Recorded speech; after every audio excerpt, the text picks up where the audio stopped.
Bungie has announced exotic changes are coming in Season 10, being this week's TWAB.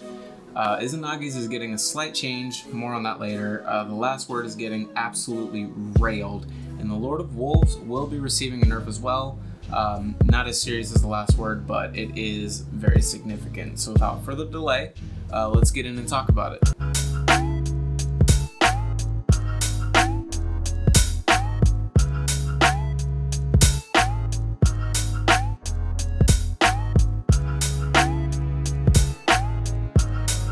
Izanagis Burden is everyone's favorite raid boss slaying weapon. It will be getting some changes in Season 10, which means the weapon will no longer be the definitive answer for us to just melt bosses whenever we can. We might have to mix it up a little bit. Hopefully Whisper of the Worm makes a comeback after this. That's my hopes, but who knows. Anyway, here are the changes that are going on. The animation speed of Home to Edge is no longer affected by reload speed buffs like Rally Barricade, Lunafaction Boots, and all that jazz. And also the Outlaw perk is being replaced with no distractions. I don't really mind this change. Less flinch is always good because I tend to miss my Home Dead shots anyway, so that works out in my favor if I'm being 100% honest. And also, other sniper rifles just don't really do it for me when it comes to PvE, so I'm gonna completely skip out on those and still use this weapon if the changes that they're making aren't impacting the damage that we can output.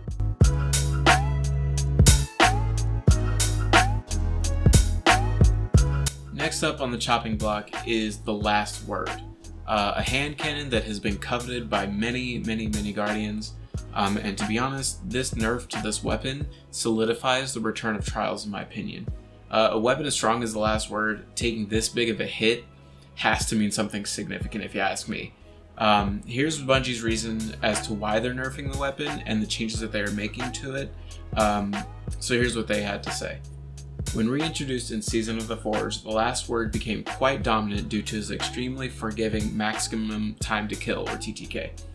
We're adjusting the way the weapon works to focus it back as a hipfire based weapon while also improving that side of experience for both controller and mouse and keyboard inputs, which basically boils down to the weapon's too strong. It doesn't take that long to get a kill. 3 taps are very much possible with this weapon. ADS and that extra boost in range and damage from ADS, it definitely you know, makes it even more potent. So what they're specifically doing to the weapon are as follows, and it's a lot, so bear with me. Fanfire now adjusts the precision scaler when hip firing. Fanfire impact values have been adjusted. Precision hip fire damage goes from 67.95 to 68.27, and ADS damage for precision shots goes from 67.95 to 52.2. That is a big hit in terms of just sheer damage goes. Non-precision hip fire kills go from 50.01 to 38, and the same thing with ADS damage, it goes from 50.01 to 38. So they're basically just leveling out the body shot damage, whether you're hip firing or ADSing. Aiming down sights no longer provides additional effective range damage fall off, which is, I don't know how you feel about that. I liked ADSing with the last word. It was the only way I really used it, and this is really gonna mess with me hard. Let's see here. Reduced stability for mouse and keyboard input, which I feel like it didn't have that much anyway, and even if they did nerf it, like, my hand is going to be better than their, you know, ability to increase stability. Reduces the effective range, which I can see why they would add that. I mean, it kind of needed it, but at the same time, I don't think it did, because you can't map people with this weapon. It just has an extended range than most hand cannons. And yes, it's full auto, but that still doesn't really, I don't know, we'll see. And to improve the experience, adjusted the way targeting acquisition is handled while hip firing. So that just means the hitbox is probably going to get smaller when you're hip firing. But that's not that big of a deal. So yeah, the last word is getting knocked down a few pegs for sure. I recently just started using the weapon again after not using it for a while. And honestly, it is a bit powerful, but I feel like there should have been a better way for them to have adjusted this weapon than to just straight throw it into the dirt. So yeah, let me know what you think about that in the comment section down below.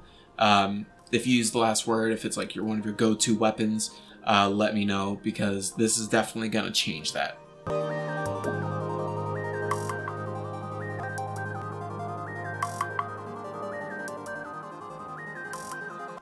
Lord of Wolves is last up on our list. This probably is the most hated weapon in all of Destiny's history. I hate it, you hate it, everyone hates it. Not only is it extremely strong, but it has the accuracy of like most fusion rifles.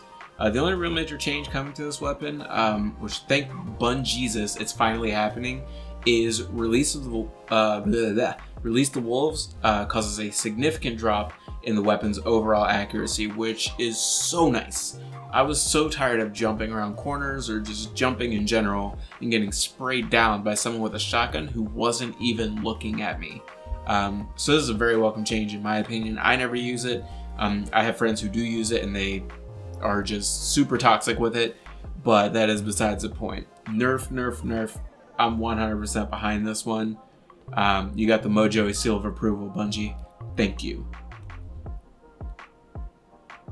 If you enjoyed the video, be sure to leave a thumbs up. Leave a comment down below on what you think about these changes, and if there's any other changes that you think that they should make.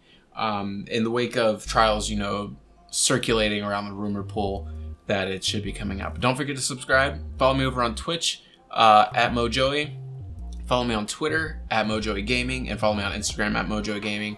I post updates over there all the time, and I do interact with other people, so just hit me up and I'll get right back to you. So yeah, have a good one. Peace.